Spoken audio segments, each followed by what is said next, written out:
Hello बच्चों। Last class में हम लोगों ने सीखा था फोटो इलेक्ट्रिक इफेक्ट के बारे में। और हम लोगों ने बस अपने डिस्कशन को यहीं तक फोकस्ड रखा था कि भाई फोटो इलेक्ट्रिक इफेक्ट क्या है और इसे किस तरह से एक्सपेरिमेंटली होते हुए हम लोग ऑब्जर्व कर सकते हैं। कैसे हम लोगों ने ऑब्जर्व किया था, एक एक्सपेरिमेंटल सेटअप बनाया था, वैक्यूम चैम्बर और दूसरा प्लेट और दूसरे प्लेट से वायर से कनेक्शन पहले वाले प्लेट तक। ये बेसिक बातें थी। बीच में एक एमीटर लगाए थे, एमीटर में रीडिंग आया तो इसका मतलब कि फोटो इलेक्ट्रिक इफेक्ट हुआ। अब हम लोग उसी फोटो इलेक्ट्रिक इफेक्ट के प्रोसेस में अलग अलग वेरिएशंस पर, क्या इसका मीनिंग है अभी समझ में आएगा, अलग अलग वेरिएशंस के इफेक्ट्स पर डिस्कशन करेंगे। ठीक, तो टॉपिक का नाम लिख दो, observations made, observations made in photo electric effect.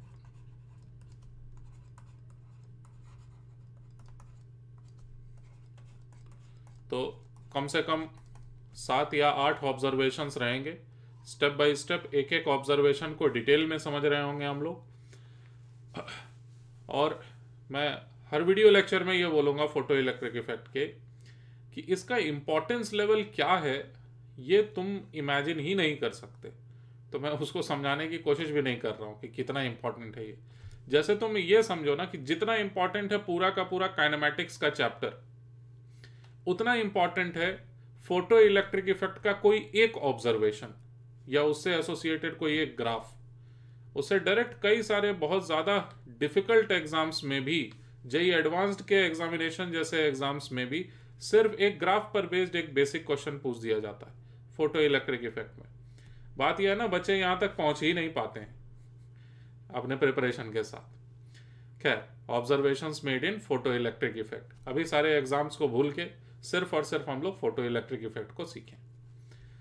सबसे पहला इफेक्ट है, मतलब ऑब्जर्वेशन है कि इफेक्ट ऑफ आप लिखेंगे नोटबुक में, effect of variation, effect of variation in intensity of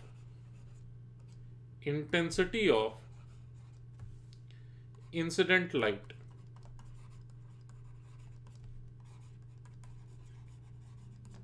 ठीक, अच्छा, यहां पर इंटेंसिटी, जो तुम अभी तक इंटेंसिटी समझते हो वही है, लेकिन इसमें ना एक खास बात है इस इंटेंसिटी वर्ड में। इंटेंसिटी के जस्ट साइड में इस तरह से एक स्टार बना दो, जिसका एक्सप्लेनेशन हम लोग लगभग 8 ऑब्जर्वेशंस ले लेंगे, समझ लेंगे, उसके बाद में बताऊंगा। ठीक, अभी फिलहाल के लिए इंटेंसिटी के ऊपर ऐसे ही करके एक स्टार बना देना। Effect of variation in intensity of incident light. Incident light की इंटेंसिटी को बदलते हैं तो फोटो इलेक्ट्रिक इफेक्ट पर क्या प्रभाव पड़ता है, यह हम लोग समझने वाले हैं। ठीक है, तो एक्सपेरिमेंटल सेटअप कैसा बनाए थे हम लोग, vacuum chamber, incident light, plate A, plate B, इस तरह से बना हुआ था। मैं पहले से डायग्राम बना लिया था। इंसिडेंट लाइट कहां पर, this is incident incident light. आपको एक बार और फिर से डायग्राम बनाना चाहिए, और इस डायग्राम को जितने बार बना लो उतनी अच्छी बात। यहां से निकलने वाले ये रहे इलेक्ट्रॉन्स, और इन इलेक्ट्रॉन्स के इस तरह से प्लेट ए और प्लेट बी, प्लेट ए ऐसे करके मैं दिखा दिया, और ये रहा प्लेट बी। प्लेट ए से प्लेट बी के तरफ जाने के वजह से करंट का डायरेक्शन आप कहेंगे डायरेक्टली इस डायरेक्शन में।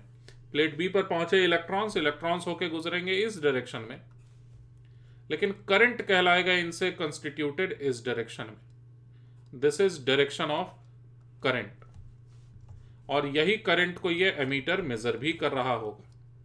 ठीक, तो इस करंट का मैं एक नाम बताया था, क्या था, फोटो करंट। इसे कहते हैं फोटो करंट, आई फोटो। ठीक है ना। तो इंसिडेंट लाइट को अगर हम लोग और ज़्यादा इंटेंस कर देते हैं, तो पहले तो ये समझो इंटेंस करने का क्या मतलब है। इंटेंस करने का मतलब, पहले अगर ब्लू कलर की लाइट थी और एक बल्ब जला रखे थे। तो इंटेंसिटी बढ़ाने का मतलब है कि अभी भी ब्लू कलर की ही लाइट है, लेकिन एक बल्ब के बजाय उसी के जैसा 100 बल्ब जला दिए, तो इंटेंसिटी 100 टाइम्स हो गई है। ठीक।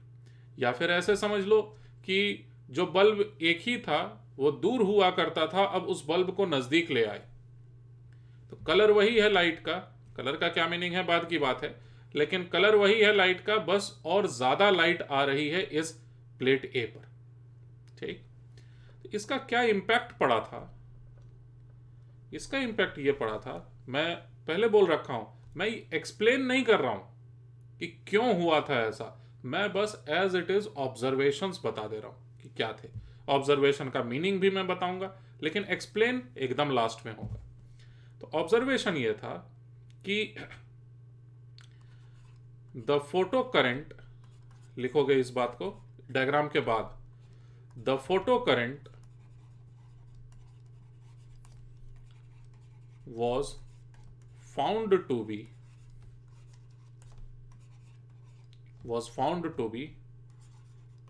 directly proportional to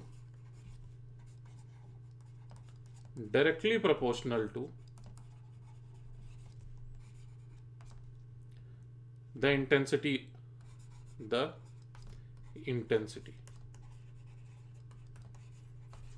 जैसे जैसे आप इंटेंसिटी बढ़ाइएगा वैसे वैसे करंट का वैल्यू लगातार बढ़ते चला जाएगा। अब करंट का वैल्यू कैसे बढ़ रहा है? डायरेक्ट प्रोपोर्शनैलिटी के साथ। इस डायरेक्ट प्रोपोर्शनैलिटी को जब जब कहा जाता है, एक इक्वेशन भी लिखा जाता है या फिर एक ग्राफ भी बनाया जाता है। तो ये रहा इस स्टेटमेंट को डिस्क्राइब करने वाला ग्राफ। ग्राफ में देखिए वर्टिकल एक्सिस पर मैं रख रहा हूं फोटो करंट को, यह है फोटो करंट, जबकि हॉरिजॉन्टल एक्सिस पर मैं रख रहा हूं इंटेंसिटी ऑफ इंसिडेंट लाइट को। केवल इंटेंसिटी में इसे लिख दिया। ठीक। तो जो ग्राफ निकल के आया था, इंटेंसिटी को 0 कर दो मतलब लाइट आ ही नहीं रही है, तो फोटो इलेक्ट्रिक इफेक्ट होगा ही नहीं, करंट कंस्टिट्यूटेड होगा ही नहीं। ठीक। इंटेंसिटी बढ़ाएंगे, फोटो करंट बढ़ते हुए पाया गया था, यानी straight line in this graph. इस तरह से वेरिएशन है ये। ठीक है, इस तरह से वेरिएशन निकल के आया था, स्ट्रेट लीनियर रिलेशनशिप था दोनों के बीच में। आगे बढ़ें तो दूसरे ऑब्जर्वेशन में जाने के पहले हम लोग हर ऑब्जर्वेशन में ही ये काम करेंगे कि इस ऑब्जर्वेशन का क्या इन्फरेंस निकल रहा है। इन्फरेंस मतलब ठीक है, इन्फरेंस का मतलब होता है कि आखिर इस ऑब्जर्वेशन से क्या समझा जाए। ऑब्जर्वेशन का एक्सप्लेनेशन नहीं, इस ऑब्जर्वेशन के वजह से क्या हम लोग कंक्लूजन निकाल सकते हैं। तो समझना जरा, थोड़ा सा डिफिकल्ट है इस बात को समझना। थोड़ी देर के लिए फोटो इलेक्ट्रिक इफेक्ट को छोड़ते हैं और मानो प्लेट ए और प्लेट बी जो कि मैं लिखा था ना, वो कोई एक सिटी है, मान लो सिटी ए और ये सिटी बी। ठीक। अब क्या होता है, यहां से बसेस चलती हैं, सिटी ए से सिटी बी के तरफ बसेस चलती हैं और 24 बसेस ईच डे। समझना जरा एकदम ध्यान से। ठीक। 24 बसेस ईच डे जाती हैं सिटी ए से सिटी बी, मतलब हर एक घंटे में एक बस जाती है। ठीक है ना। तो बीच रास्ते में अगर आप खड़े हो जाओ यहां पर सिटी ए और सिटी बी के बीच में, और ऐसे एक रोड पर खड़े हो जाओ आप, और यहां पर आप ऑब्जर्व करो कि देखते हैं एक दिन में कितनी सारी बसेस पास होती हैं, तो एक दिन में आप पाओगे 24 बसेस पास करेंगी पर डे। सिमिलरली आप यहां पर भी अगर एक सेक्शन ले लिए होते तो यहां पर भी इस सेक्शन से भी पास करते हुए 24 बसेस पर डे ही पास होते हुए आपको ऑब्जर्व होगा। एकदम बेसिक सी बात है ये। अब मेरा सवाल ये कि अगर मैं सिटी ए से सिटी के बीच में बना हुआ जो रोड था, इस रोड को और एकदम मैं परफेक्ट बना दूं, जरा सा भी गड्ढा नहीं है रोड पर, और रोड एकदम एक्सप्रेसवे के तरह एकदम स्मूथ, ताकि फुल स्पीड में एकदम गाड़ियां चल सकें। तो बसेस की स्पीड पहले अगर मान लो 40 किलोमीटर पर आवर हुआ करती थी, अब 80 किलोमीटर पर आवर, लेकिन पर डे निकल रही हैं यहां से 24 बसेस ही। हाँ, सबका स्पीड ज्यादा है, लेकिन बसेस का नंबर पर डे वो सेम है। तो इस बार अभी भी क्या आपको 24 बसेस पर डे इस सेक्शन से क्रॉस करते हुए दिखेंगे? क्या दूसरे जगह पर भी आपको 24 बसेस पर डे ही क्रॉस करते हुए दिखेंगे? हाँ, बिल्कुल दिखेंगे। अब वापस आओ तुम फोटो इलेक्ट्रिक इफेक्ट में, इसको कोरिलेट करने की कोशिश करना।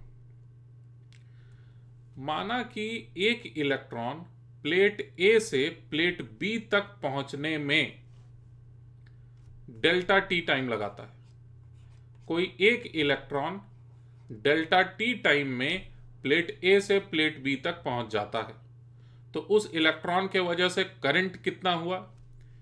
ई का electronic charge divided by delta T. नहीं, इसको करंट नहीं कहते हैं। करंट का मतलब यह नहीं होता है कि distance travel divided by time taken to travel the distance. No, this is not current. Current को पता करने के लिए हम लोग ये नहीं देखते हैं कि सिटी ए से सिटी बी तक जाने में कितना समय लगा। हम लोग क्या करते हैं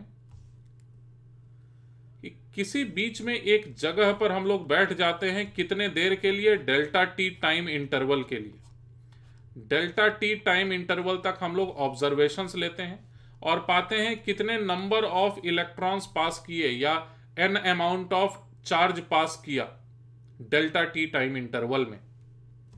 तो n divided by delta T, this is known as current और इज रिलेटेड टू करंट। समझ पाए मेरी बात को? मैं ये बोल रहा हूं कि करंट में इस बात का रोल नहीं है कि प्लेट ए से प्लेट बी तक पहुंचने में कितना समय लगा, उसका कोई इंपॉर्टेंस ही नहीं है करंट निकालने में।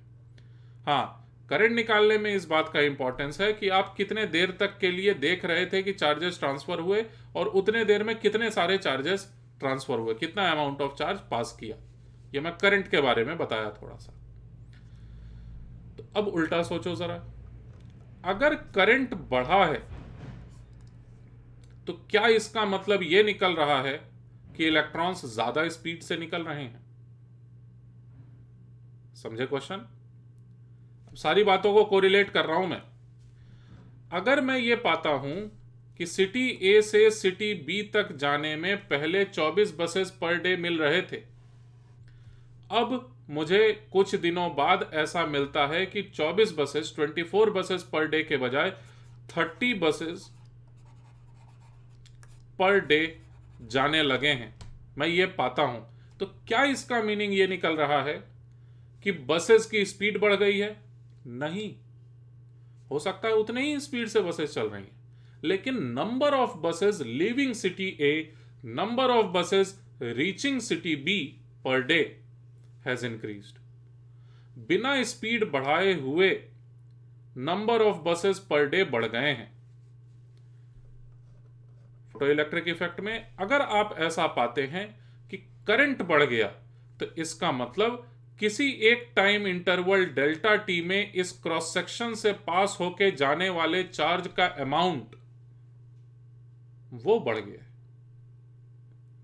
मतलब नंबर ऑफ इलेक्ट्रॉन्स जितने भी इजेक्ट हुए थे ए वाले प्लेट से, वो नंबर ऑफ इलेक्ट्रॉन्स बढ़ गए हैं, ejected number of electrons. Speed के बारे में, स्पीड बढ़ा है घटा है मुझे कोई आइडिया नहीं। स्पीड को कम करके, बसेस की स्पीड को कम करके भी number of buses per day बढ़ाए जा सकते हैं। ठीक है? तो किसी भी एक क्रॉस सेक्शन से इस सरफेस से, मान लो इस सरफेस से मैं काउंट कर रहा हूं कि कितना चार्ज पास किया डेल्टा टी टाइम में। तो number of charge passing per unit time या amount of charge passing per unit time, that is related to current. और अगर करंट बढ़ा है इसका मतलब नंबर ऑफ इलेक्ट्रॉन्स बढ़े हैं, स्पीड के बारे में कोई इंफॉर्मेशन नहीं है। ठीक, तो ये बसेस का केवल एक एग्जाम्पल में दिया था अपनी बात को स्ट्रेट करने के लिए। इसको आप नोट नहीं भी करेंगे तो चलेगा, लेकिन इन्फरेंस ये निकल रहा है, इन्फरेंस इस बात का ये निकल रहा है कि by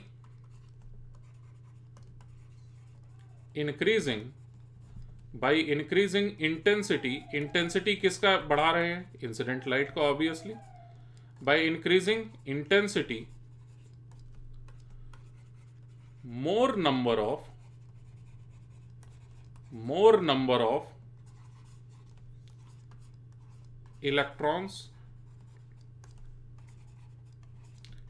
are getting ejected।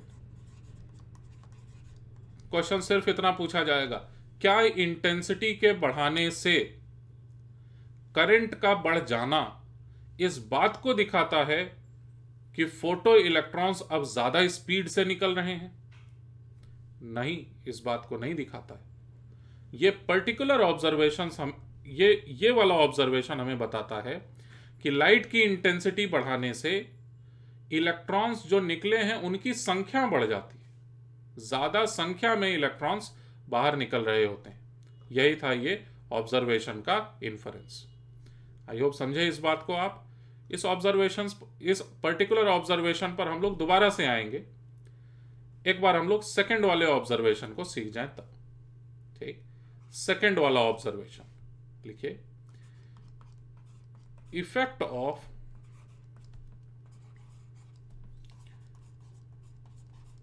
Application of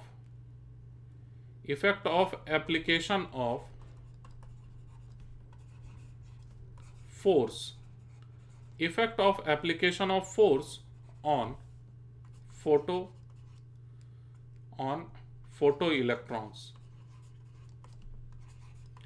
photo electrons मतलब जो इलेक्ट्रॉन्स बाहर निकले हैं उन पर फोर्स लगाया जाए तो क्या होगा। तो ऐसा समझ लो ना कि ये ऑब्जर्वेशन नंबर 2A है और सिमिलरली 2B भी रहेगा। हम लोग सीख रहे हैं कि किस तरह से फोर्स के एप्लीकेशन से फोटो इलेक्ट्रिक इफेक्ट का फिनोमिना अफेक्टेड होता है। यह था फोटो इलेक्ट्रिक इफेक्ट हमारे पास। तुम खुद से सोचना इस बार, ये निकले इलेक्ट्रॉन्स, ये इंसिडेंट थी लाइट। यहां पर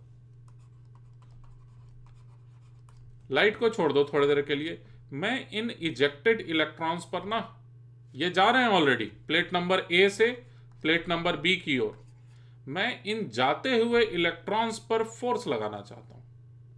पहले तो कैसे लगाएं फोर्स, फोर्स किस डायरेक्शन में लगाना है, चलो मैं बोल देता हूं। फोर्स में जिस डायरेक्शन में ये जा रहे हैं उसी डायरेक्शन में मैं फोर्स लगाना चाहता हूं। इन इलेक्ट्रॉन्स पर फोर्स लगाना है। किसी चार्ज पर फोर्स कैसे लगाते हैं, इलेक्ट्रिक फील्ड से। तो इन इलेक्ट्रॉन्स पर फोर्स एक पर्टिकुलर डायरेक्शन में अगर आपको अप्लाई करना है तो आप मुझे बताओ कि इलेक्ट्रिक फील्ड का डायरेक्शन क्या रहा होगा। नेगेटिव चार्ज है ये, तो इलेक्ट्रिक फील्ड का डायरेक्शन रहा होगा जस्ट रिवर्स डायरेक्शन में। इस डायरेक्शन में आप कोशिश किए होगे इलेक्ट्रिक फील्ड को सप्लाई करने का। अच्छा, इलेक्ट्रिक फील्ड लगाओगे कैसे? इलेक्ट्रिक फील्ड लगाने के लिए हम लोग क्या करते हैं, जबरदस्ती इस वाले प्लेट बी को हाई पोटेंशियल पर और प्लेट नंबर ए को लो पोटेंशियल पर एक्सटर्नली सेट कर देते हैं। बाहर के किसी मशीन से, किसी डिवाइस से प्लेट बी को हाई पोटेंशियल पर, प्लेट ए को लो पोटेंशियल पर सेट करते ही आप बीच में दोनों प्लेट्स के इस डायरेक्शन में इलेक्ट्रिक फील्ड को एस्टैब्लिश कर सकोगे। और ये कैसे अचीव करोगे, कैसे हाई पोटेंशियल लो पोटेंशियल पर सेट करोगे? तो अब तक तुम्हारे दिमाग में आ गया होगा बात, बैटरी के सही इस्तेमाल से। ठीक है, एमीटर का अपना रेजिस्टेंस 0 है, ये मान के चल रहे हैं हम लोग, आइडियल एमीटर है ये। बैटरी को कैसे कनेक्ट किया जाए ताकि इलेक्ट्रिक फील्ड बी से ए के तरफ एस्टैब्लिश हो, मतलब बी वाला प्लेट हाई पोटेंशियल पर, ए वाला प्लेट लो पोटेंशियल पर। इस टर्मिनल के साथ, इस पोलैरिटी के साथ बैटरी को हम लोग कनेक्ट कर देते हैं।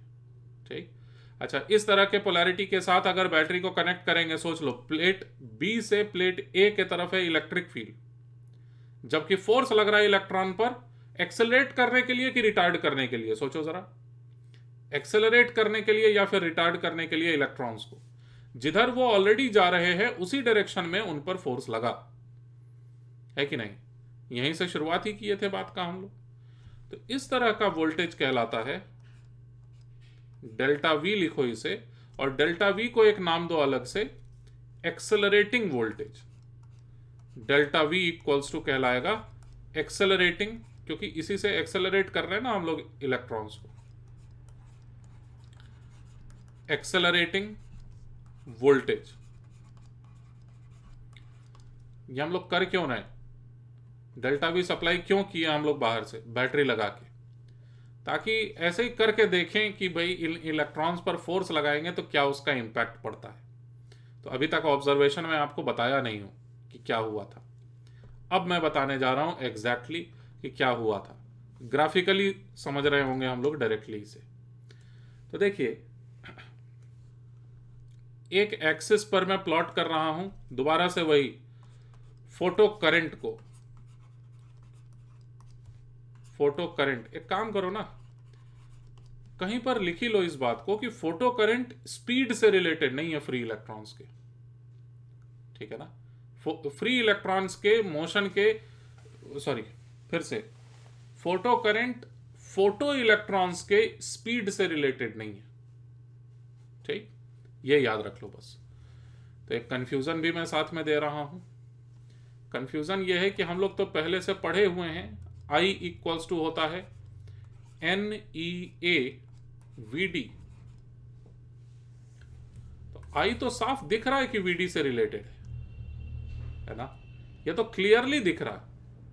और आज मैं आपको ये बोल रहा हूं कि करंट को कोई मतलब नहीं है स्पीड से, ऐसा कैसे हो गया।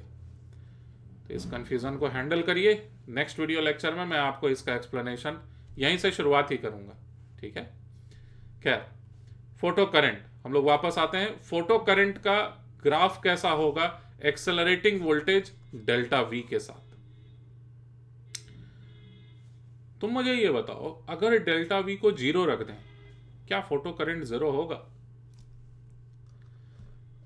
अरे भाई, जब फोर्स बीच में नहीं लगाए हैं, यानी बैटरी लगाए ही नहीं है, तो भी इलेक्ट्रॉन्स तो निकल ही रहे थे और फोटो इलेक्ट्रिक इफेक्ट तो हो ही रहा था, फोटो करंट एग्जिस्ट कर रहा था। देखिए आप पिछले वाले डायग्राम को, यहां पर कौन सा बैटरी लगाए थे, नहीं लगाए थे हम लोग, तो भी फोटो करंट एग्जिस्ट कर रहा था।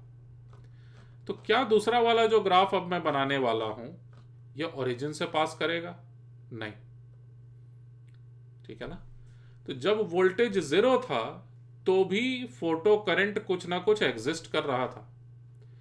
और अब फाइनल बात, ऑब्जर्वेशन जो है वो मैं बता दे रहा हूं एक्सप्लेनेशन के बिना। हाँ, इस ऑब्जर्वेशन का मीनिंग जरूर बताऊंगा। ऐसा पाया गया था कि वोल्टेज डेल्टा वी को जैसे जैसे आप बढ़ाएंगे, मतलब दोनों प्लेट्स के बीच में इलेक्ट्रिक फील्ड को आप बढ़ा रहे हो एक्सेलरेट करवाने के लिए इलेक्ट्रॉन्स को, मन में सोचे रहना, जैसे जैसे आप फोर्स को बढ़ा रहे होंगे, फ्री इलेक्ट्रॉन्स को एक्सेलरेट करने वाले फोर्स को बढ़ा रहे होंगे, ये पाया जाता है कि फोटो करंट का वैल्यू इस तरह से कुछ समय तक बढ़ता है, लेकिन उसके बाद फिर बढ़ना बंद हो जाता है। ये एक्सपेरिमेंटली वेरीफाइड फैक्ट है, ऐसा होता है, ठीक। लिखो जरा इस बात को, as delta V is increased, as delta V is increased, photo current slightly increases, photo current slightly increases,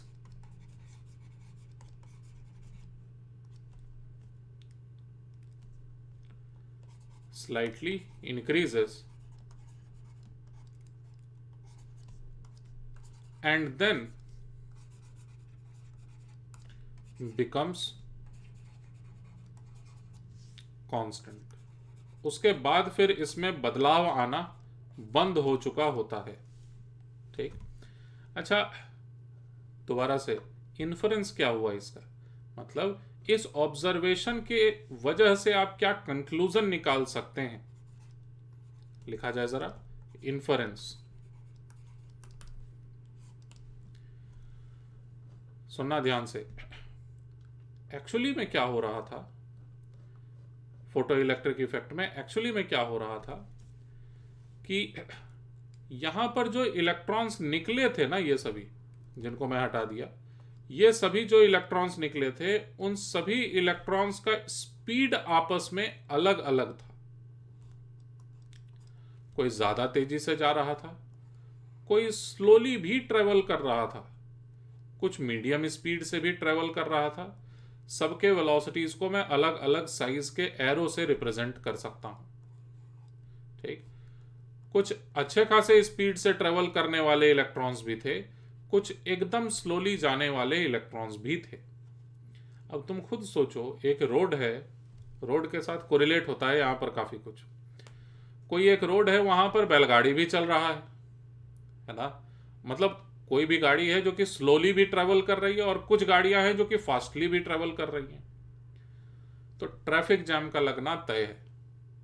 traffic jam के लगने का कारण क्या होता है? ज्यादा गाड़ियां होना? नहीं, गाड़ियों का चलने में, व्हीकल्स के स्पीड में डिफरेंस होना। अगर सभी गाड़ियां, सभी व्हीकल्स अगर इक्वल स्पीड से ट्रेवल करने लगे, कोई प्रॉब्लम ही नहीं होगा, कहीं उनको रुकना ही ना हो, सबकी स्पीड हमेशा के लिए कांस्टेंट मेंटेन है उस रोड पर, अगर ट्रैफिक जैम नहीं लगेगा, सभी आपस में चल रही होंगी गाड़ियां।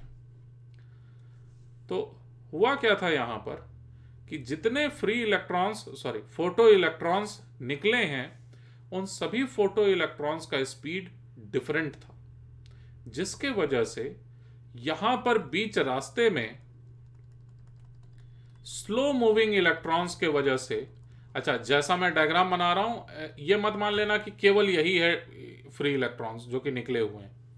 फोटो इलेक्ट्रॉन्स की संख्या बहुत है और लगातार निकल रही हैं फोटो इलेक्ट्रॉन्स। तो बहुत ज्यादा संख्या में फोटो इलेक्ट्रॉन्स हैं, मैं केवल 3-4 दिखाया हूं ताकि डायग्राम क्लियर रहे। तो मैं ये बोल रहा था कि स्लो मूविंग इलेक्ट्रॉन्स के वजह से यहां पर ट्रैफिक जैम हो जाता है। एग्जैक्ट जैसा रोड पर होता है वैसा ही यहां पर भी होता है। ठीक, यहां पर ट्रैफिक जैम को कहा जाता है कि इलेक्ट्रॉन्स वहां पर इकट्ठा हो गए हैं और क्लाउड के जैसा बना लिए। Formation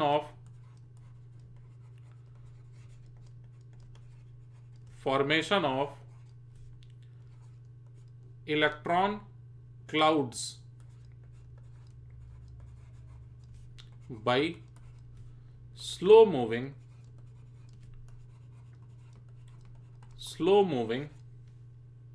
electrons, photo electrons. जो फ्री इलेक्ट्रॉन्स बाहर निकलने के बाद स्लोली मूव कर रहे थे या एकदम कम स्पीड से ट्रेवल कर रहे थे, उनके वजह से यहां पर ट्रैफिक जैम हो जाता है। और कई बार ऐसा होता है, कई बार ऐसा होता है कि बीच में ट्रैफिक जैम बहुत भयंकर बन गया है, खूब सारे इलेक्ट्रॉन्स यहां पर इकट्ठा हो गए हैं। अब ध्यान से सुनना जरा, मान लो डॉटेड लाइन से रिप्रेजेंटेड है ट्रैफिक जैम हम लोगों का, फ्री इलेक्ट्रॉन्स का।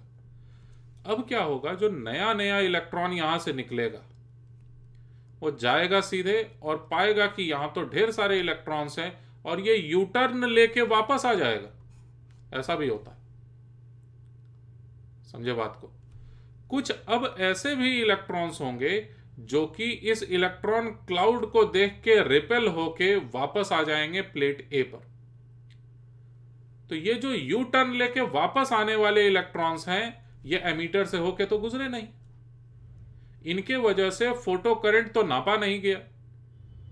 फोटो इलेक्ट्रिक इफेक्ट हुआ, इलेक्ट्रॉन्स निकले जरूर, लेकिन वो पूरे सर्किट में घूम के करंट में पार्टिसिपेट नहीं किए, जिसके वजह से फोटो करंट थोड़ा सा कम आएगा। थोड़ा सा समझे होगे, अब की बार पूरी तरह से समझ जाओगे। ठीक है, लिख रहे हैं ना अब की बार हम लोग, इस वजह से समझ जाओगे। तो अब की बार इन्फरेंस में आप लिखें कि all ejected electrons या all photoelectrons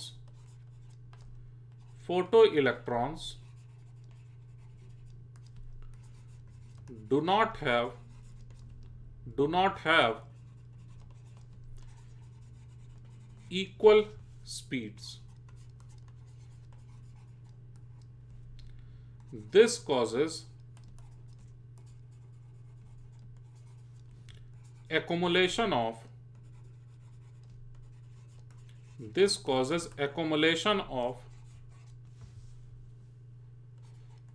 slow moving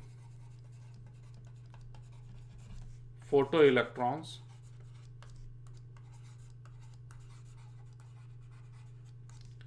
in between the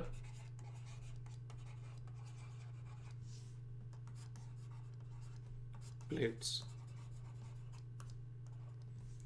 ठीक, इसी एक्युमुलेशन को एक जगह इकट्ठा स्लो मूविंग इलेक्ट्रॉन्स को हम लोग कह देते हैं कि एक क्लाउड के जैसा यहां पर बन गया है। सच में ऐसा ही होता है, क्लाउड के जैसा वहां पर बन गया है।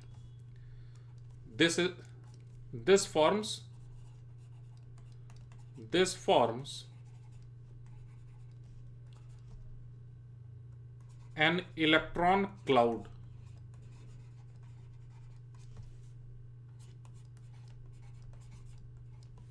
अच्छा, अब इस क्लाउड की ये प्रॉपर्टी है कि इसको देख के कोई वापस भी जा सकता है।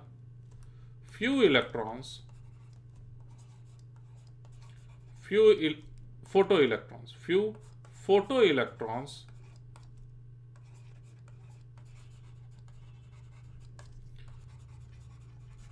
may get repelled back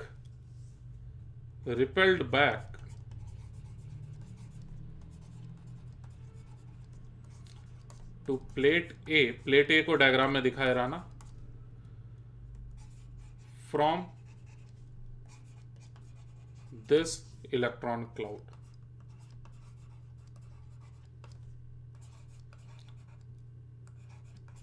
तो ये तो मैं तब की बात किया जब किसी तरह का आप कोई फोर्स नहीं लगा रहे थे, तब की मैं बात किया।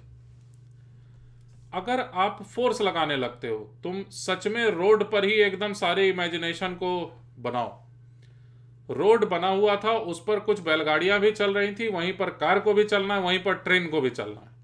ठीक है, सबका अलग अलग स्पीड होना चाहिए था। अब गाड़ियां जा रही थी बीच रास्ते में। अच्छा, ये थोड़ा सा डिफरेंट सिचुएशन है क्योंकि गाड़ियां आपस में रिपेल भी करती हैं, क्योंकि इलेक्ट्रॉन यहां पर रिपेल भी करता है ना। तो उसको एनालॉजी अगर बनाना चाहोगे तो दो गाड़ियां आपस में रिपेल भी कर रही हैं, तो थोड़ा सा डिफिकल्ट होगा इमेजिन कर पाना, लेकिन फिर भी सोचते हैं साथ में चलो। अगर फोर्स लगाने लगोगे, यानी रोड जो हॉरिजॉन्टल हुआ करता था उस पर ढलान आ गया मान लो, यही मतलब हुआ कि फोर्स लगने लगा है गाड़ियों को आगे बढ़ने के लिए। ये जो बीच में फॉर्मेशन ऑफ इलेक्ट्रॉन क्लाउड हुआ था, ये फॉर्मेशन ऑफ इलेक्ट्रॉन क्लाउड ये खत्म हो जाता है अगर आप फोर्स लगाने लगते हो। तो डेल्टा वी को जैसे जैसे करके आप बढ़ाते हो, वैसे वैसे करके स्लोली ही सही, लेकिन बीच में जो स्लो मूविंग इलेक्ट्रॉन्स थे वो फास्ट हो जाते हैं। कैसे? आप ही ने तो फोर्स लगाया। तो अगर slow moving electrons fast move करने लगेंगे, बीच में जाके इलेक्ट्रॉन क्लाउड का फॉर्मेशन यानी ट्रैफिक जैम जैसी टेंडेंसी नहीं आएगी।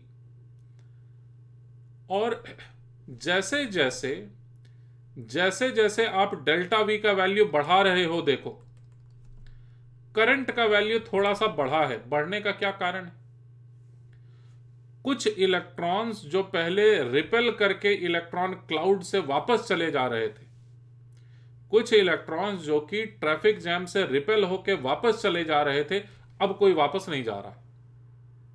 अब जितने इलेक्ट्रॉन्स इजेक्ट हुए हैं प्लेट ए से, ऑब्वियसली वो सब के सब प्लेट बी पर पहुंच रहे होंगे, क्योंकि बीच रास्ते में कोई उनको प्रॉब्लम नहीं मिल रहा होगा।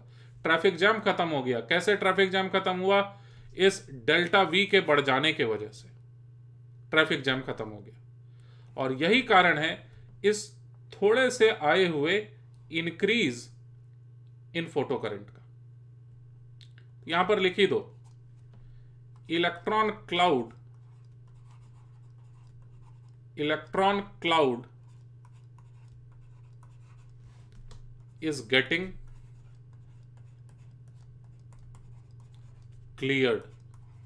अच्छा, यहीं से फिर यह भी एक्सप्लेनेशन हो जाता है कि एक बार अगर इलेक्ट्रॉन क्लाउड हट गया पूरी तरह से, उसके बाद फिर आप डेल्टा वी बढ़ाते रहो, फोर्स आप लगाते रहो इलेक्ट्रॉन्स पर, उनकी स्पीड बढ़ेगी, लेकिन स्पीड को कोई लेना देना ही नहीं है फोटो करंट से। समझे बात को? स्पीड को कोई मतलब ही नहीं है फोटो करंट से। तो लेकिन आप sufficient amount of delta we यानी एक्सेलरेटिंग वोल्टेज प्रोवाइड कर देते हो उसके बाद। तो इन्फरेंस, अभी भी इन्फरेंस कंप्लीट नहीं हुआ, ये तो एक्सप्लेनेशन था बिना वोल्टेज का। बाय प्रोवाइडिंग एक्सेलरेटिंग वोल्टेज, लिखो properly, by providing accelerating voltage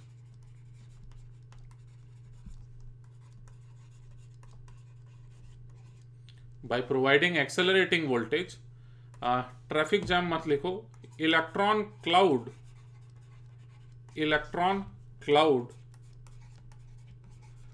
vanishes and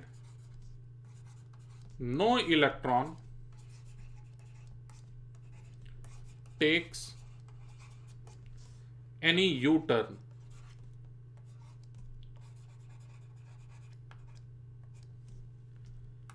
Hence photocurrent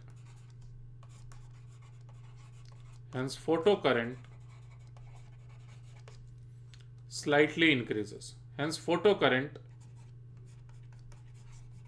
slightly increases. अच्छा, ये जो फोटो करंट स्लाइटली बढ़ा है, इसके आगे भी मैं लिखवा सकता हूं कि इसके बाद फिर slightly increases to some extent लिख दो, मतलब समझ जाओगे, टू सम एक्सटेंट। कुछ समय तक बढ़ेगा, लेकिन उसके बाद बढ़ना बंद हो जाएगा, क्योंकि एक बार अगर ट्रैफिक जैम क्लियर हो गया, ठीक है, जितने भी इलेक्ट्रॉन्स निकल रहे हैं उनको आप खींच के जबरदस्ती पहुंचा रहे हो आगे, फोर्स लगाए हैं आप, तो जब ट्रैफिक जैम की समस्या ही नहीं रही, तो कोई एक इलेक्ट्रॉन भी एक बार जो इजेक्ट हो गया प्लेट ए से, वो यू टर्न लेके वापस नहीं जाएगा। और this is the full current. जितने इलेक्ट्रॉन्स निकल रहे हैं वो सब के सब इलेक्ट्रॉन्स अब पहुंच रहे होंगे प्लेट बी पर, इस वाले रीजन में। ऑल, इस रीजन के बारे में लिख दो, डायग्राम में ही लिखो, ग्राफ में। All photo electrons are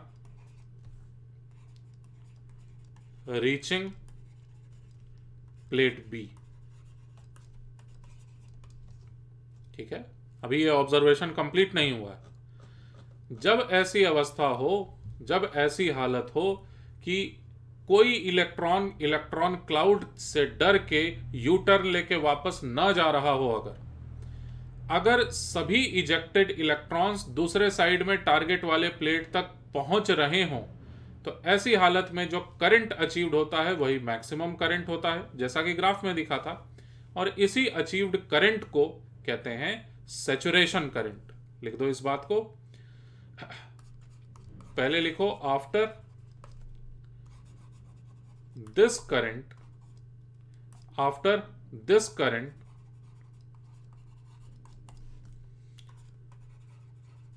becomes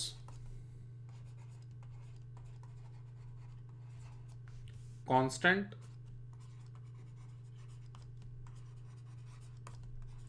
even if accelerating voltage यानी डेल्टा V is increased। मतलब आप क्या कर रहे हो ना, सिटी ए से सिटी बी 24 बसेस जा रही थी, आप क्या कर रहे हो, सारी बसेस को मतलब और ज्यादा फोर्स लगा के आगे बढ़ा रहे हो, या फिर ढलान आ जा रहा है, तो भी जितने निकलेंगी बसेस उतनी ही पहुंचेंगी ना, ज्यादा से ज्यादा। ऐसा तो हो नहीं सकता कि 24 बसेस यहां से निकल रही हैं और 30 बसेस पर डे वहां पहुंच रही हैं, ऐसा तो पॉसिबल ही नहीं है, भले ही रोड कितना भी अच्छा क्यों ना हो। ठीक, और कितना नंबर ऑफ बस पास कर रहा है, इससे डिसाइड होगा कि करंट कितना माना जाए बसेस का। बस का मतलब यहां पर इलेक्ट्रॉन है। Even if delta V is increased. तो देखिए इस छोटी सी बात से कि ग्राफ में हल्का सा इंक्रीज आया था, नहीं पहले मैं सैचुरेशन करंट बोल रहा था। This current is called, this maximum current, this maximum current is called saturation current. This maximum current is called saturation current. ठीक। अच्छा, मैं ये बोल रहा हूं अब कि इस छोटी सी बात से जो इस ग्राफ में हल्का सा इंक्रीज आया हुआ है, इस ग्राफ में हल्का सा जो ये इंक्रीज आया हुआ है, इस इंक्रीज मात्र से आप ये प्रूव कर सकते हो लॉजिकली कि जरूर से यहां ट्रैफिक जैम बना था। और ट्रैफिक अगर यहां पर ट्रैफिक बना था जो कि क्लियर हो गया ज्यादा एक्सेलरेटिंग वोल्टेज प्रोवाइड कर देने से, अगर यहां पर ट्रैफिक जैम बना हुआ था, इससे यह साबित होता है कि जो फोटो इलेक्ट्रॉन्स निकले हैं, जो प्लेट ए को छोड़ के बाहर निकलने वाले इलेक्ट्रॉन्स हैं, सबकी स्पीड सेम नहीं है। समझे क्या मेरी बात? जो लाइट यहां, अब फोटो इलेक्ट्रिक इफेक्ट के बारे में बात कर रहा हूं, एक्सपेरिमेंटल सेटअप को भूल के खास फोटो इलेक्ट्रिक इफेक्ट के बारे में बोल रहा हूं। अब मैं लाइट जब इंसिडेंट हुई प्लेट ए पर, तो प्लेट ए से कुछ फ्री इलेक्ट्रॉन्स एनर्जी एब्जॉर्ब करके प्लेट ए को छोड़ के बाहर निकल गए, और जो फोटो इलेक्ट्रॉन्स बाहर निकले उन सब की स्पीड जरूर से सेम नहीं थी। अगर सेम रही होती तो कैसा ग्राफ आया होता? अगर सबकी स्पीड सेम हुई होती, ट्रैफिक जैम जैसा कुछ भी नहीं बना होता, और इस तरह का एक कांस्टेंट ग्राफ आया होता हमारे पास, जिसमें दिखता कि डेल्टा वी के बदलने के बावजूद किसी भी तरह का फोटो करंट में कोई चेंज नहीं आया है। शायद समझ गए मेरी बात को आप। तो इन्फरेंस का सबसे लास्ट लाइन इस ऑब्जर्वेशन में हम लोग लिखेंगे, thus all photoelectrons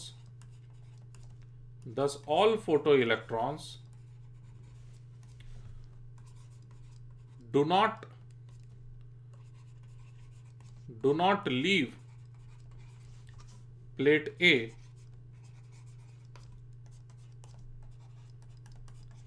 with equal speed।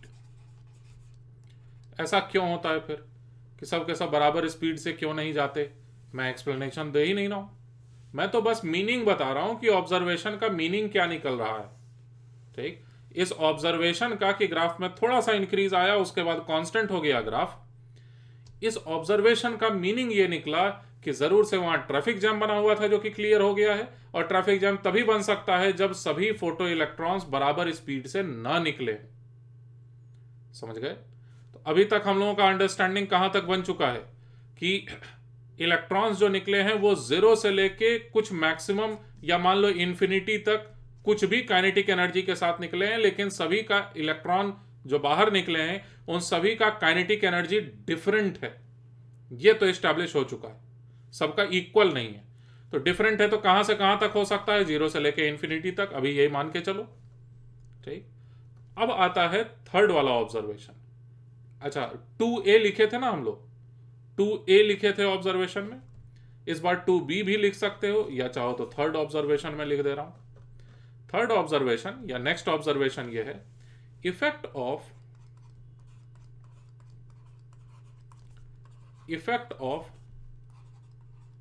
Retarding force.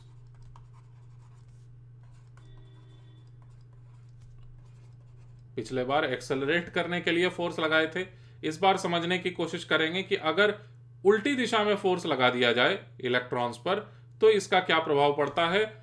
Observation बताऊंगा और उस ऑब्जर्वेशन से फिर सीखेंगे हम लोग। Effect of retarding force on photo electrons. Second observation, third observation, दोनों में ही हम लोग फोर्स लगाने की बात की है, इसलिए 2A और 2B भी लिख सकते थे। जरा सा वापस चलते हैं इसी में। हम लोगों ने पॉजिटिव डायरेक्शन में फोर्स लगा के ट्रैफिक जाम को क्लियर करके करंट को मैक्सिमाइज किया। इस करंट का नाम मैं बताया आपको, क्या? Saturation current.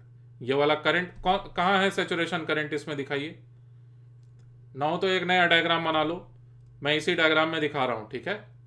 मैं इसी डायग्राम में दिखा रहा हूं, आपको जरूरत समझ में आने पर नया डायग्राम बना लीजिए।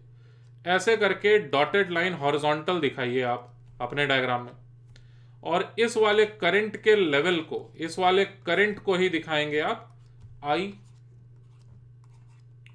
Saturation, saturation current. ठीक, इसको हम लोगों ने ग्राफिकली भी अब रिप्रेजेंट कर दिया। और वापस चलते हैं पिछले वाले ऑब्जर्वेशन में। ठीक, यह ऑब्जर्वेशन में हमने क्या सीखा था, याद करो। इंटेंसिटी बढ़ाए तो फोटो करंट बढ़ा था। अब इसको मैं थोड़ा सा करेक्ट कर रहा हूं। दरअसल ये जो फोटो करंट है, ये सैचुरेशन वाला फोटो करंट है।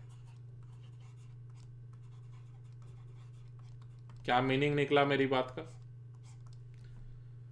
जो हम लोग बार बार अलग अलग इंटेंसिटी पर फोटो करंट देख रहे हैं, हर बार हम लोग सैचुरेशन वाला फोटो करंट देखते हैं। मतलब यहां पर इस ऑब्जर्वेशन को लेने में यह माना गया है कि there occurs no formation of electron cloud, assuming no electron cloud between plates. तुम ये बोलोगे सर लेकिन इलेक्ट्रॉन क्लाउड तो बनेगा, तो उसको क्लियर करेंगे। उस इलेक्ट्रॉन क्लाउड को क्लियर कर दिए तो अब की बार जो करंट कहलाएगा उसी का नाम है सैचुरेशन फोटो करंट। इसीलिए मैं इसको थोड़ा करेक्ट कर दिया और अब मैं लिख रहा हूं इसे सैचुरेशन फोटो करंट। मेरे पास कोई ऑप्शन ही नहीं था, मैं पहली बार में ये थोड़ी ना बता देता। पहली बार बेसिक बात सीखे, सेकेंड ऑब्जर्वेशन से सैचुरेशन करंट के बारे में सीखे, पहले ऑब्जर्वेशन में वापस आए, उसे करेक्ट किए। अब देखते हैं आगे क्या है। थर्ड वाला ऑब्जर्वेशन हम लोग लिख रहे थे, effect of retarding force on photo electrons. इस वीडियो लेक्चर में हम लोग थर्ड वाले ऑब्जर्वेशन तक ही सीमित रहेंगे। आगे के बाकी ऑब्जर्वेशंस को हम लोग नेक्स्ट वीडियो लेक्चर में देखेंगे। इसको जरा अच्छे से समझ लो। अब जरा यही है हमारा पुराना सेटअप। अब की बार फोर्स उल्टा लगाना है। जरा बैटरी को दिखा देना, नया डायग्राम चाहिए, नया डायग्राम बना दो और उसमें खुद से जरा आप बैटरी को रिप्रेजेंट करें। सोच के करना, यानी कि पिछला वाला का उल्टा होगा, वो तो मुझे भी पता है, सोच लो ना एक बार। चलिए, प्लेट ए इसे नाम दिए हुए थे ना हम लोग शुरुआत से, प्लेट बी ये वाला। फोर्स लगाना है हमें इलेक्ट्रॉन्स पर, जिधर इलेक्ट्रॉन्स जा रहे हैं उसके ठीक अपोजिट, इस डायरेक्शन में फोर्स। फोर्स इस डायरेक्शन में तभी हो सकता है जब इलेक्ट्रिक फील्ड एग्जिस्ट कर जाए इलेक्ट्रॉन्स के मोशन के डायरेक्शन में। इलेक्ट्रिक फील्ड इस डायरेक्शन में चाहिए, और इलेक्ट्रिक फील्ड इस डायरेक्शन में तभी होगा जब प्लेट ए हाई पोटेंशियल पर हो, प्लेट बी लो पोटेंशियल पर हो। होगा ऐसा? तो इसका मतलब बैटरी का पोलैरिटी कैसा सेट किया जाना चाहिए? इस तरह से।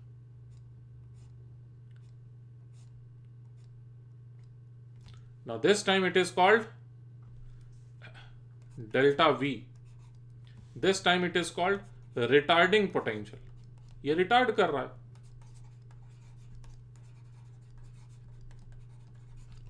Retarding potential. तो रिटार्डिंग पोटेंशियल को बढ़ाते चले जाने में क्या इंपैक्ट पड़ता है, यह हम लोग समझने जा रहे हैं। तो जो मैं ग्राफ बनाने जा रहा हूं, इस ग्राफ से ज्यादा इंपॉर्टेंट ग्राफ पूरे सिलेबस में कुछ भी नहीं है, ठीक है ना? और बेस्ट रहेगा अगर आप एक बार में सीख जाओ। तो मैं बताऊंगा ऐसे ताकि आप एक बार में सीख जाओ। आप अटेंटिवली ना सुनो तो बात अलग है। मैं यहां पर फोटो करंट को प्लॉट करूंगा, और चलो एक काम करते हैं, जो पिछले बार हम लोग डेल्टा वी माने हुए थे ना, उसी वाले ग्राफ से हम लोग काम चलाते हैं। अभी समझ में आएगा। पिछले वाले ग्राफ से ही काम चलाएंगे, और पिछले वाले ग्राफ को ही एक्सटेंड कर रहा हूं मैं। देखो डेल्टा वी का वैल्यू 0 तो भी फोटो करंट है थोड़ा सा, डेल्टा वी का वैल्यू पॉजिटिव अगर रखेंगे तो उसके बाद ऐसा करके ग्राफ आया था, और इस वाले वैल्यू को हमने नाम दिया था क्या, this value of current was saturation current, I saturation. इसी ग्राफ में मैं डेल्टा वी के नेगेटिव साइड में ऐसे करके जाऊं तो वही एक्सेलरेटिंग वोल्टेज इस बार हो जाएगा रिटार्डिंग वोल्टेज।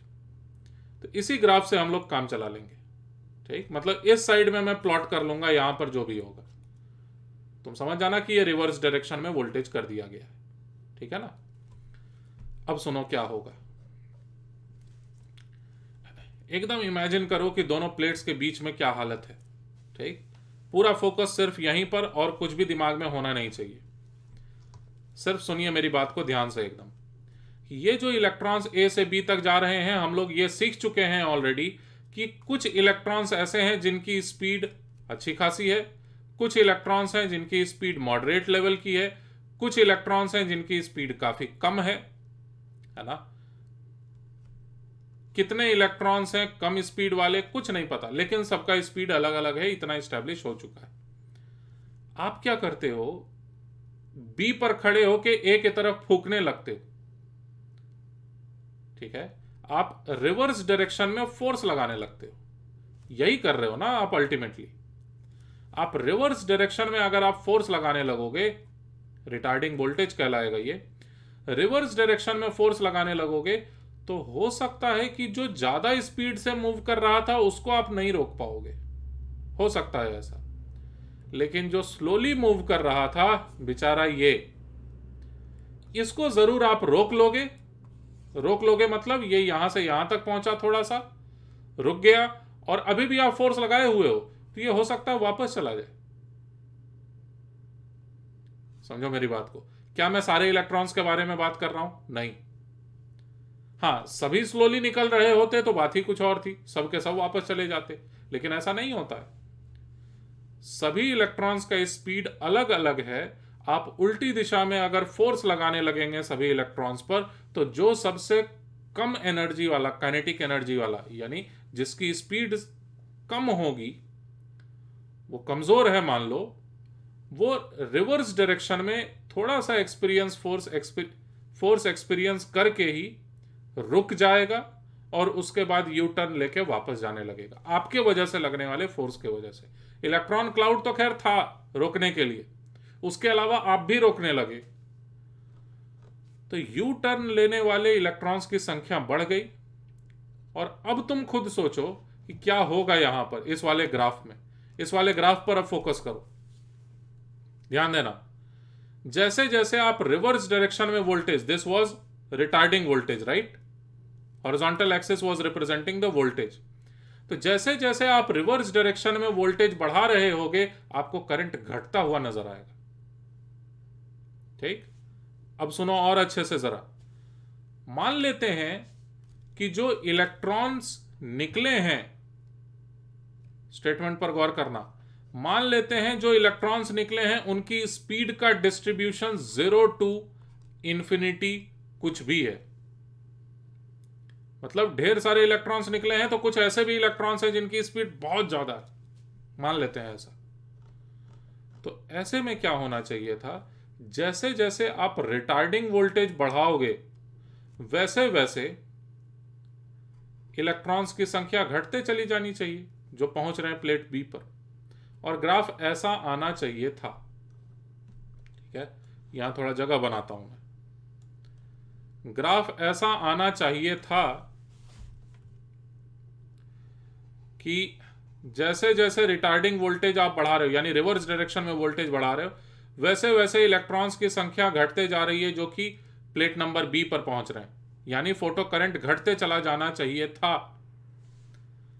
अगर ढेर सारा, बहुत ज्यादा स्पीड भी अगर पॉसिबल है तो आप वोल्टेज को रिवर्स डायरेक्शन में देते चले जाओ। जो सबसे मोस्ट एनर्जेटिक रहेगा, जो एकदम टेंडिंग टू इंफिनिटी रखा हुआ है स्पीड, वो तो कभी नहीं रुकेगा, चाहे तुम कितना रिवर्स डायरेक्शन में वोल्टेज क्यों ना लगा दो, और उसके वजह से थोड़ा सा करंट तो एग्जिस्ट करते रहेगा अंत तक। कोशिश करो एक बार फिर से समझने की। मुझे पता है नहीं समझे, लेकिन मैं क्या करूं, जो फैक्ट है सो तो मैं बताऊंगा ही। तो सुनो फिर से एक बार, मान लेते हैं कि 0 से लेके इन्फिनिटी तक हर पॉसिबल स्पीड है इलेक्ट्रॉन का जो निकले हैं। अब आप रिवर्स डायरेक्शन में फूकना शुरू किए, फोर्स लगाना शुरू किए, तो थोड़ा सा फोर्स लगाओगे तो कुछ इलेक्ट्रॉन्स अब यू टर्न लेके वापस चले गए, इसीलिए डिक्रीज कर गया करंट। और जोर से फूकना शुरू किए, यानी और जोर से फोर्स लगाए रिवर्स डायरेक्शन में, कुछ और इलेक्ट्रॉन्स अब यू टर्न लेके वापस चले गए, इस वजह से और कम हो गई स्पीड, सॉरी और कम हो गया करंट। लेकिन अभी भी जो बहुत ज्यादा स्पीड वाले इलेक्ट्रॉन्स हैं वो तो पहुंच रहे हैं बी वाले प्लेट पर, उनके वजह से करंट को रोकना बहुत कठिन हो गया होता, लेकिन ये ग्राफ आता ही नहीं है। ये सब मैं गलत बोला हूं, ऐसा ऑब्जर्वेशन होता ही नहीं है। ऑब्जर्वेशन कैसा होता है ध्यान से सुनो। अब सही वाला ग्राफ बना रहा हूं, बना तो नहीं लिए थे, बना लिए थे तो अच्छी बात है, कट कर दो उसको, दिस इज इनकरेक्ट ग्राफ लिख के। ग्राफ ऐसा आता है, देखिए ग्राफ ऐसे करके जाता है और प्रॉपरली कट करता है। देयर इज शार्प बाउंड्री, जहां पर के बाद रिवर्स डायरेक्शन में वोल्टेज को बढ़ाते जाने के बाद current becomes zero, perfectly zero हो जाता है। मतलब जो सबसे एनर्जेटिक वाला इलेक्ट्रॉन है वो भी नहीं पहुंच पाता प्लेट बी पर, सफिशिएंट अमाउंट में अगर आप फोर्स अप्लाई कर देते हो तो। मैं ये कह रहा हूं, ये तो पहले ही पता था हमें कि 0 से लेके इन्फिनिटी तक कुछ भी हो सकता है स्पीड। अब मैं ये देखा कि थोड़ा सा मैं फूकने क्या लगा, थोड़ा सा फोर्स में क्या लगाया इलेक्ट्रॉन्स पर रिवर्स डायरेक्शन में, सब के सब रुक गए, सब के सब यू टर्न ले लिए। इसका मतलब कोई ऐसा नहीं था जो कि टेंडिंग टू इन्फिनिटी का काइनेटिक एनर्जी रखे हुए। इससे यह साबित होता है कि जो रेंज ऑफ काइनेटिक एनर्जी है फ्री इलेक्ट्रॉन्स का जो इजेक्ट हुए हैं बाहर, वो 0 से लेके इन्फिनिटी नहीं, कोई एक मैक्सिमम काइनेटिक एनर्जी के वैल्यू तक ही डिस्ट्रीब्यूटेड था।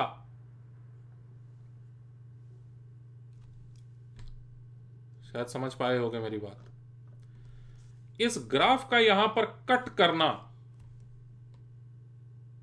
ठीक है, इस ग्राफ को यहां पर कट करना मतलब सफिशिएंट रिटार्डिंग पोटेंशियल प्रोवाइड करने पर करंट का पूरी तरह से जीरो हो जाना, इस बात को साबित करता है कि टेंडिंग टू इन्फिनिटी वाले electrons, tending to infinity kinetic energy वाले इलेक्ट्रॉन्स नहीं निकले थे।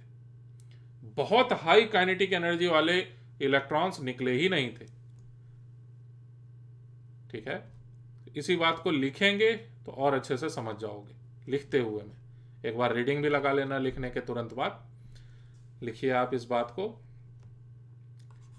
If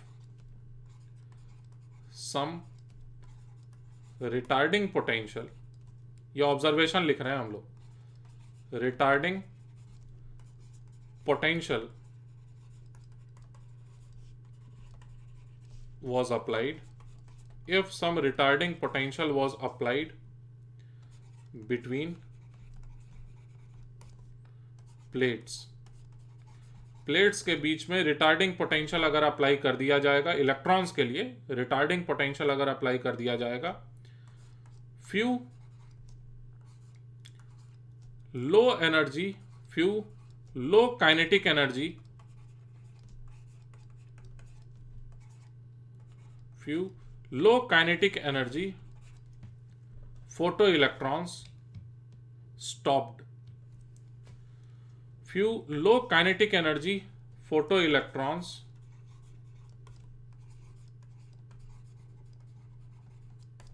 stopped,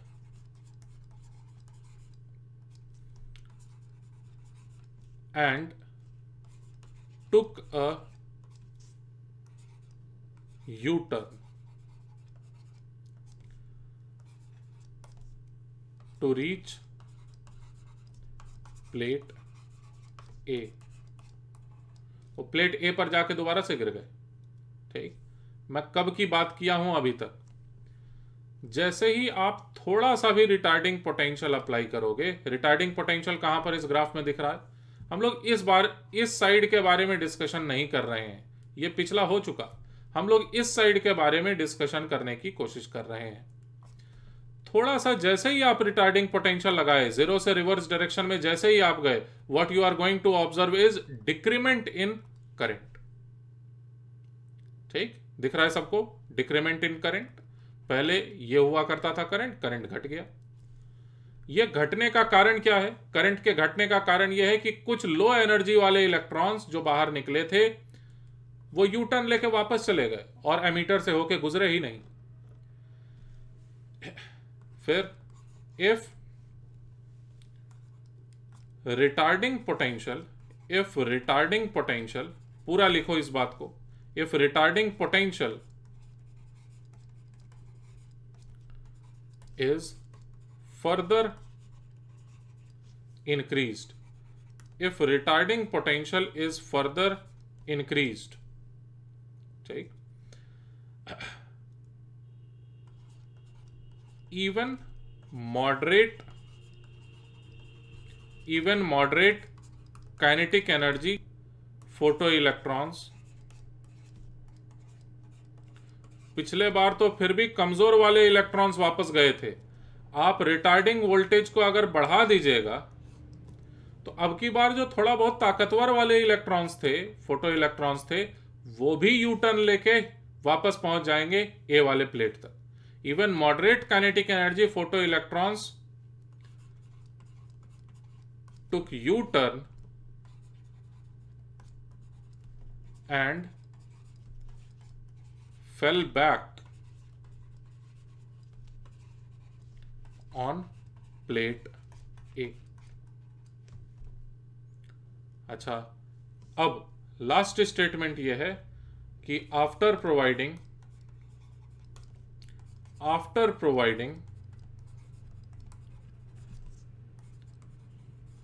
sufficient finite retarding potential,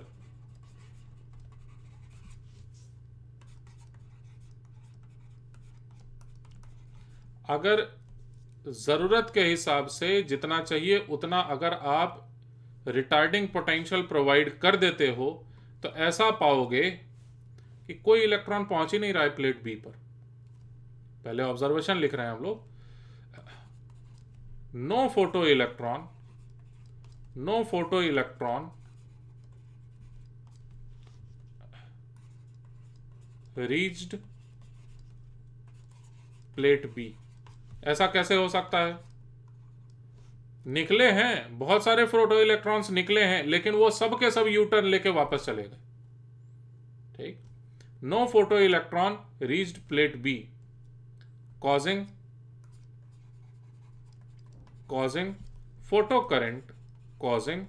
photocurrent to become zero। ठीक, causing photocurrent to become zero। ये तो ऑब्जर्वेशन था। इसका इन्फरेंस क्या है? इसका इन्फरेंस ये है, आप जानते हैं इन्फरेंस, मैं ऑलरेडी बता दिया हूं।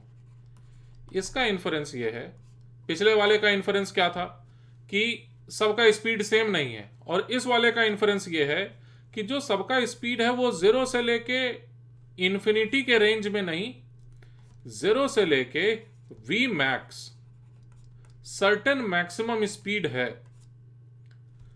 तभी तो अगर आप रिटार्डिंग पोटेंशियल सफिशिएंटली अप्लाई कर देते हो तो कोई इलेक्ट्रॉन प्लेट बी पर पहुंच ही नहीं पा रहा है। ठीक, तो इन्फरेंस में इसी बात को हम लोग लिखेंगे कि इसका इन्फरेंस ये निकल रहा है, since no electron arrives on plate B if sufficient retarding voltage is supplied,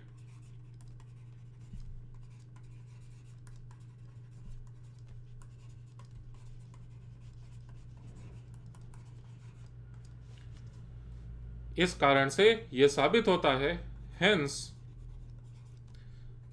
the distribution of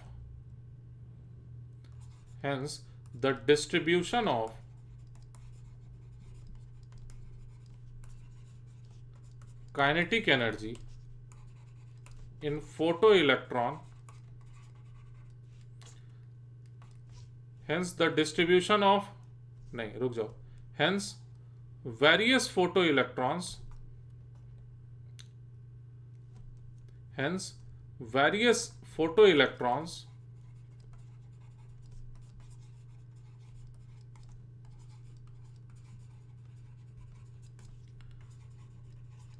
are having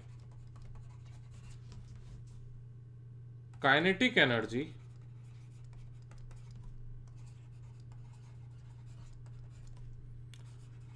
to a certain maximum limit,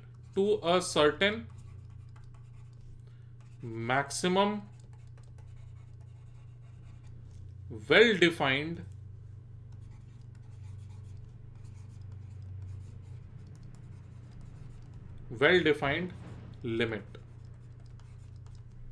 चलो मान लेते हैं इस लिमिट को K max, K for kinetic energy, max for maximum kinetic energy, मान लेते हैं ऐसा, ठीक। तो इस वाले ग्राफ में आ जाओ, और इस वाले ग्राफ में एक और स्टेटमेंट तुम खुद से लिखना,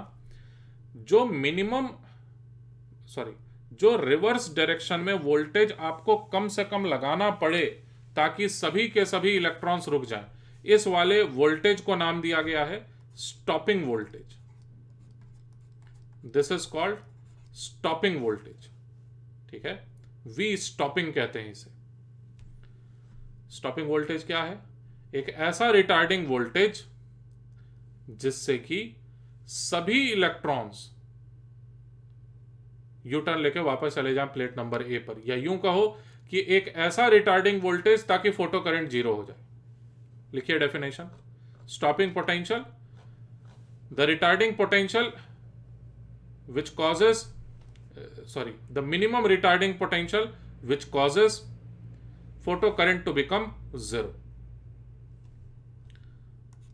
फिर लिखोगे mathematical expression from energy conservation, या वर्क एनर्जी थ्योरम भी बोल सकते थे, फ्रॉम एनर्जी कंजर्वेशन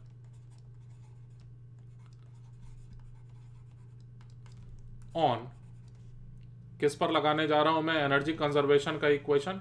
एक सिंपल सा इक्वेशन आएगा, from energy conservation on most energetic electron,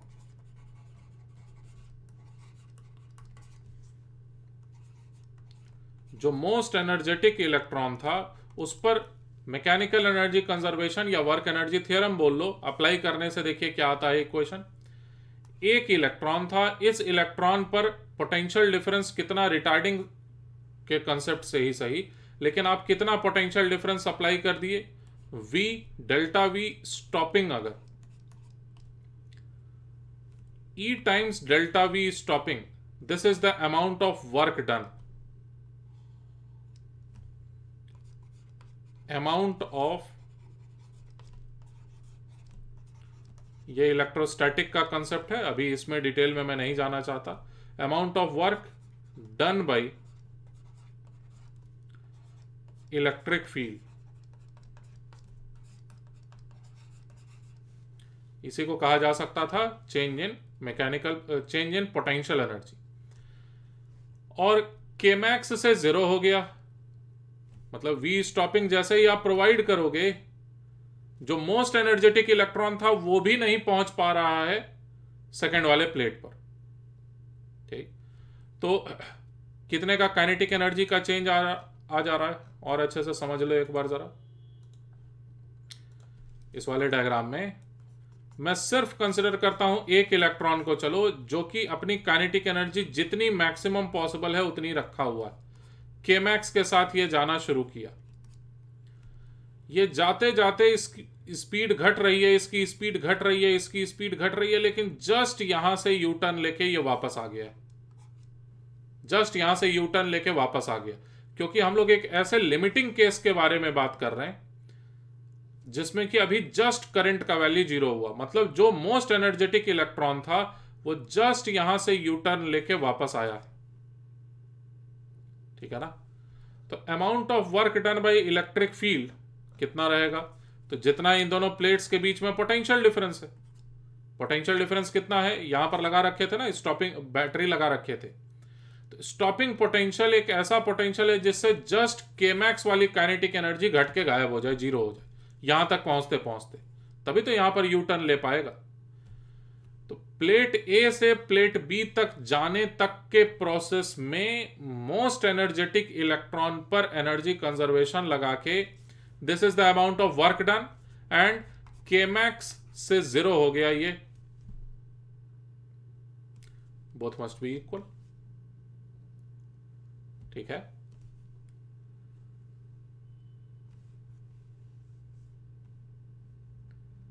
या तुम ऐसे समझो, change in potential energy must be equal in magnitude with change in kinetic energy. यहां इलेक्ट्रॉनिक चार्ज माइनस वगैरह लगा के सब कुल मिला के यही आएगा इक्वेशन।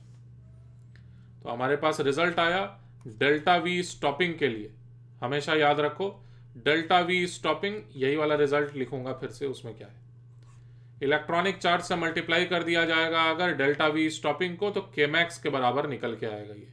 स्टॉपिंग पोटेंशियल वो पोटेंशियल होता है जिससे कि मोस्ट एनर्जेटिक इलेक्ट्रॉन भी अपनी काइनेटिक एनर्जी को लूज कर दे। काइनेटिक एनर्जी लूज करवाने के लिए इतना वर्क डन किए आप और इतना काइनेटिक एनर्जी लूज हो गए। समझ गए मेरी बात। तो ये इक्वेशन था। इस तरह से हम लोग 3 ऑब्जर्वेशंस सीख चुके हैं अब तक। एकदम अच्छे से इन तीनों ऑब्जर्वेशंस को पढ़ लो, और अब जाके इस वीडियो के डिस्क्रिप्शन में आपको मिलेगा एनसीईआरटी बुक के कुछ पेजेस अलग करके मैं दे रहा हूं आपको पढ़ने के लिए, और उन पेजेस में आपको टोटल जितने भी ऑब्जर्वेशंस थे सारे ऑब्जर्वेशंस का लिस्ट मिलेगा। अब तुमको सब समझ में आएगा। ठीक है, तो शुरुआत से एकदम अच्छे से जितना भी कुछ मैं लिखा हुआ दे रहा हूं आपको ऑलरेडी, उसको थॉरोली एक एक बात को अच्छे से पढ़िए, डायग्राम को क्लियरली समझिए, सारे ऑब्जर्वेशंस को पढ़ लीजिए।